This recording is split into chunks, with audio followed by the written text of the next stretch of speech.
যে সমাজের প্রত্যেকটা পর্দার ওয়াজের নিচে কমেন্টস পুরুষদের, কিয়ামতের আলামত, মহিলা ধ্বংস, মহিলা ফিতনা, এগুলো আছে হাদিসে, ঠিক আছে, কিন্তু কোরআনুল কারীম যদি তুমি অধ্যয়ন করো, ওখানে প্রথমে পর্দার কথা আছে পুরুষের, সেকেন্ড আয়াতে মানে এর পরের আয়াতে আছে মহিলার, সেম পর্দা।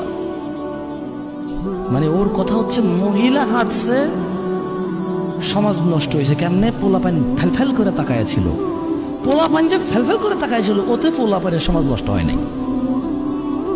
তো এই সমাজের ক্র্যাক মাইন্ডেড পুরুষের কি করব আমি?